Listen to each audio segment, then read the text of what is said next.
우리는 이제 지난 시간에 역대하 12장을 보지 않았습니까? 역대하 12장까지 3장에 걸쳐서 르호보암 왕에 대해서 봤습니다.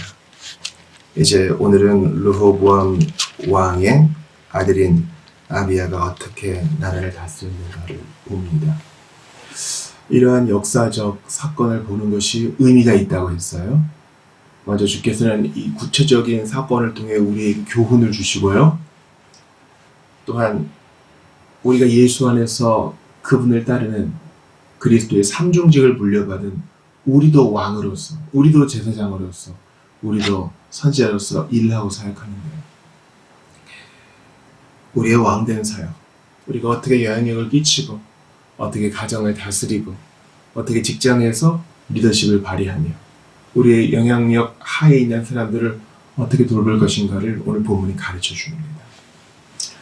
또한 궁극적으로 이것은 우리의 예배와 충성의 유일한 대상이신 우리 왕 예수 그리스도를 가리켜 보여주고 있죠. 보세요. 르호보암도 여로보암도 그리고 오늘 본문의 아비야도 완전하지 못해요. 아니 목사님 사람 다 완전하지 못하죠. 무슨 말씀을 그렇게 하십니까? 맞아요. 그러나 깊게 생각해 봐야 해요. 이 세상에 온전한 왕이 없으면 우리의 갈증을 불러일으킵니다. 헛헛해요. 통치를 잘한다 싶어도 3년이에요. 통치를 잘한다 싶은데 백성들이 허덕여요. 통치를 잘한다 싶은데 오늘 본문 마지막 보니까 아내도 많고 아들도 딸들도 많아요. 주님이 왕은 아내만이 두지 말라 그랬거든요. 왕도 그의 직분 이전에 신자이자 그 이전에 사람 아닙니까? 한 사람에게는 한 사람의 배우자면 족한 것입니다.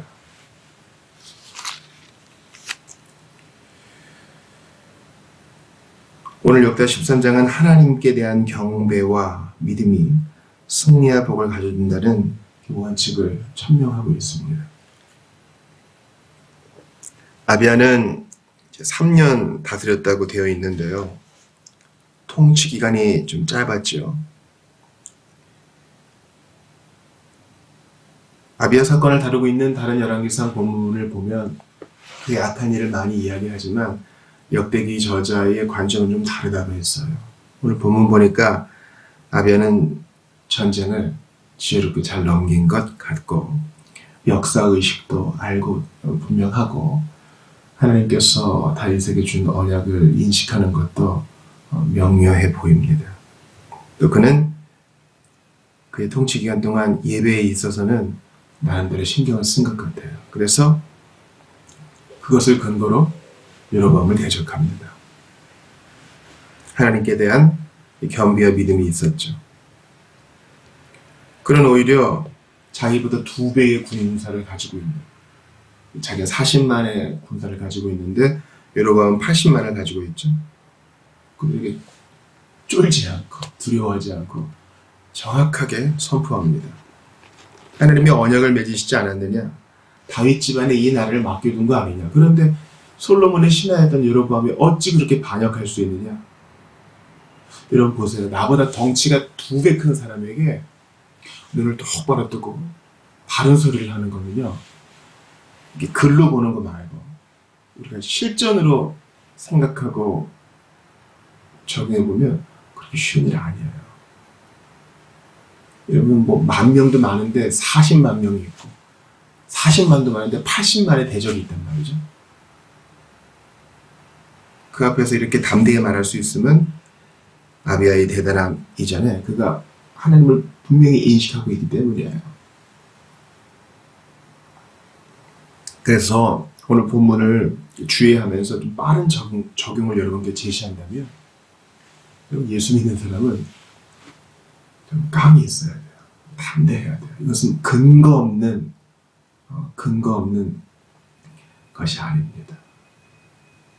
우리가 적법한 절차 안에 있는 한, 우리가 우리의 양심이 거리끼는 큰 죄가 없는 한, 우리는 주의 이름으로 시도하고, 주의 이름으로 나아가고, 주의 이름으로 분별할 수 있는 것이에요.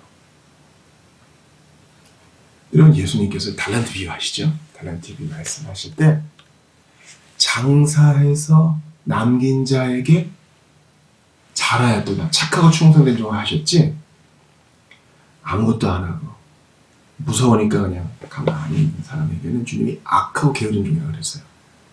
야, 80만 명 무섭구나. 가만히 있자. 이런 자에게 주님은 악하고 게으른 종이라 하셔요. 이런 장사해 오셨어요. 자기의 상가를 가지고 장사를 하는 사람이가, 시장 바닥에 앉아서 장사를 하는 사람이가, 아니면 트럭을 대고 거리에서 장사를 하는 사람이가 처음에는요 쉽지 않아요. 저 사람들이 나만 보는 것 같고, 그런 사람들에게 못 팝니다 소리를 높여서 홍보하고, 보러 들어오는 사람에게 다 이것저것 가격을 협상하고 설명하고 이러면 이게 쉬운 일은 아니에요. 그런데 그 용기를 딱 가지는 거죠. 이거 제품 믿을 만한 제품이고 나는 적법한 절차로 이거 판매를 하고 있다. 그렇게 용기를 내고 위험을 무릅쓰고 도전하는 사람에게 주님은 잘하였도다. 착하고 충성된 종을 칭찬하세요. 오늘 본문의 아비아도 그래요. 그러므로 여러분 오늘도 주의 이름으로 담대하세요. 우연의 일치는 아닌 것 같아요. 오늘 우리가 예배의 문을 열면서 시편 18편 봤잖아요. 주님이 내게 힘 주시니 내가 노타를 당긴다고, 담을 뛰어넘는다고, 내게 주님의 힘으로 띠띠워 주신다 그러니까요. 물론 이거는 내가 죄질 거 다 가지고 내 욕정 채울 거 다 채우고 뻔뻔하는 뜻도 아니에요.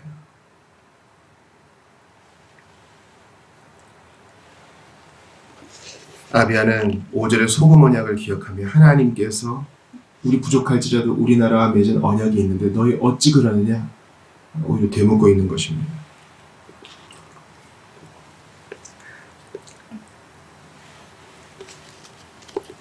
(8절에) 보면은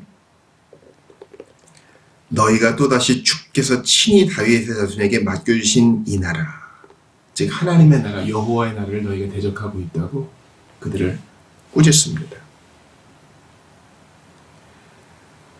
8절과 9절에 보면, 9절 이하를 보면 아비아는 오히려 더 나아가 그들의 잘못된 예배 관행을 꾸짖죠. 돈 갖고 오면은, 재물 갖고 오면 다 제사장 시켜준다면서 하나님이 세우신 아론과 레이지 받아 내쫓았다면서 그들은 다 헛개비다. 그들을 고발합니다. 끔찍한 우상 숭배에 빠져있는, 금송아지를 섬기는 그들을 정죄할 뿐만 아니라 성공과 안보의 복을 받으려면 담대하게 참된 예배를 옹호해야 된다는 것을 가르치고 있는 것입니다. 지금 80만에게 먹힐 수도 있는데 우리도 이랬으면 좋겠어요. 저 사람이 나보다 재산이 2배, 3배 많아도 할 얘기는 하는 거예요. 목사님 사회생활 안 해보셨군요. 그렇게 해서는 아무것도 못합니다. 맞아요. 여기 가서 쿵 들이받고 저기 가서 쿵 들이받는 말이 아니에요. 맞는다는 말이 아니에요. 보세요. 전쟁이 벌어졌을 때에 불리한 상황에서 앞뒤자가 다 막혀있는 상황에서 지금 이런 신앙의 고백을 하는 거예요. 싸움을 걸라는 게 아닙니다. 불가피하게 이러한 일이 벌어졌을 때 예수 믿는 사람으로서의 신자로서의 자존감과 자존심을 무너뜨리지 말아야 합니다. 여호와의 이름, 삼위 하나님의 이름을 존중하고 내가 굶어 죽을지언정 그 이름을 믿는 신앙만큼은 포기하지 않겠다는 절개가 필요한 것입니다. 10절부터 11절 보세요. 그러나 우리는 주를 버리지 않았고. 대단한 거예요. 우리 매일 예배 드리고 있다. 지금 총은 없겠죠? 칼과 방패를 들고 창을 가지고 싸우는데 예배를 얘기하고 있어요. 우리가 그를 배반하지 아니하였고. 매우 심각하고 중요한 문제입니다. 우리 인생의 중차대한 결정의 순간에 지금 이 돈을 채울 수 있을 것이냐, 이 급한 결제를 해결할 수 있을 것이냐, 직원들 월급을 줄 수 있을 것이냐, 월세를 낼 수 있을 것이냐, 아이들 치료비를 마련할 수 있을 것이냐? 인간관계가 깨어질 그 위협 가운데서 우리도 아비야처럼 예배를 생각해야 합니다. 하나님은 그분을 버리는 자를 버리실 것이고 그분을 찾는 자를 대우하실 것입니다. 역대상 28장 9절을 읽어드립니다. 이어 다윗은 아들 솔로몬에게 당부했다. 내 아들 솔로몬아, 너는 먼저 이 아버지의 하나님을 바르게 알고 온전한 마음과 기쁜 마음으로 힘써 섬기라. 그분은 우리의 마음을 속속들이 들여다보시고 가장 은밀한 생각까지도 다 아시는 분이시다. 그러므로 내가 진심으로 그분을 찾으면 그분은 기꺼이 너를 만나 주시겠지만 만일 내가 그분에게서 떠나면 그분도 너를 영영 버리실 것이다. 지금 아비야의 자신감은 뭐예요? 우리 예배하며 그분의 얼굴을 늘 구했어. 그러니 그분이 이 전쟁 속에서 우리를 구해줄 거야. 우리를 건져줄 거야. 너희는 어떠냐? 우리는 약속에 기대어서 절반밖에 안 되는 숫자를 갖고 있지만 담대함을 갖고 있어. 너희는 어떠냐? 여러분, 제가 담대함의 조건에 대해서 말씀드렸잖아요. 적법한 절차 안에서 우리의 양심에 거리끼는 죄악이 없는 한 우리 하나님을 늘 예배하고 하나님 말씀을 살려고 애쓰는데 어려운 일이 벌어져요. 그때 담대할 수 있어요. 욥처럼. 주여, 제 양심에는 지금 생각나는 것이 없습니다. 그러나 생각나는 것이 있다면 회개하겠습니다. 지금은 당장 떠오르지 않은 믿음으로 회파해 나가게 도와주십시오. 제가 주님의 얼굴을 구하면 도와주신다고 했으니 그 약속 붙듭니다. 공포에 떠는 것이 아니라 두려움에 빠지는 것이 아니라 믿음으로 담대한 것이라. 죽어도 영광되도 아니겠습니까? 그리고 잘못돼서 큰 문제가 생기면 제일 마지막은 죽음 정도밖에 아니겠습니까? 하나님이 의인 돌보지 않으시겠습니까? 죽음 이후에 나를 영접하지 않으시겠습니까? 정말 심각하고 나쁜 것은 바로 지금 코에 숨을 들이쉬는 가운데 할 수 있음에도 불구하고 주님을 찾지 않고 그분을 배반하는 것입니다. 오늘 본문은 성실하고 진실하게 주님을 섬기는 자는 그분의 도움을 받는다는 사실을 보여줍니다. 이렇게 얘기하는 동안에 북이스라엘 군들이 복병을 보내지만 아비야는 제사장들이 나팔을 불게 하여 하나님의 도움을 받아 오히려 50만을 치는 승리를 거둡니다. 그러니까 아무것도 하지 않은 건 아니에요. 주의 이름을 의지하여 맞서 싸웠죠. 그러니 여러분, 우리도 그렇게 합시다. 기도하고 아무것도 안 하는 것이 아니라, 또는 반대로 뒤집어서 내가 할 일은 열심히 하는데 기도 안 하는 것이 아니라 이걸 잘 중화시켜서 주의 이름을 구하고 담을 뛰어넘는 거예요. 주의 이름을 구하고 간절히 기도하고 노타를 집어드는 거예요. 주님은 이 균형 가운데 일하십니다. 그러니 오늘도 게으르지 말고 최선을 다하세요. 오늘도 게으르지 말고 열심히 말씀 배우세요. 오늘도 게으르지 말고 여러분 분야에서 최선을 다하십시오.